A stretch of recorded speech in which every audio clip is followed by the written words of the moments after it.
ಸರ್ವಂ ನಾದಮಯಂ season 2 voice of ನಮ್ಮ ಕರ್ನಾಟಕ.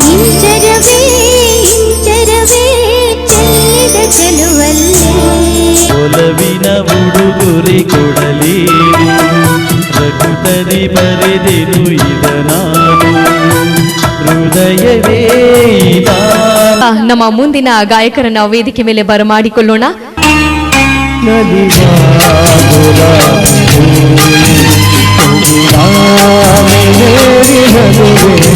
ತುಂಬಾ ಲೂಸ್. ಫಸ್ಟ್ ಚರಣದಲ್ಲೂ ಇದೇ ಪ್ಲೇಸು, ಸೆಕೆಂಡ್ ಚರಣದಲ್ಲೂ ಇದೇ ಪ್ಲೇಸು. ಆ ಪ್ಲೇಸ್ ಸ್ವಲ್ಪ ನೀವು ನೋಡ್ಕೋಬೇಕು. ಶ್ರುತಿ ಆರಿದೆ ಹೊಸ ಬೆಳಕು. ಪ್ರತಿ ಭಾನುವಾರ ಸಂಜೆ 7ರಿಂದ 8 ಗಂಟೆಗೆ ನಮ್ಮ ಬೆಂಗಳೂರು ವಾಹಿನಿಯಲ್ಲಿ ವೀಕ್ಷಿಸಿ ಸರ್ವಂ ನಾದಮಯಂ ಸೀಸನ್ 2 ವಾಯ್ಸ್ ಆಫ್ ನಮ್ಮ ಕರ್ನಾಟಕ.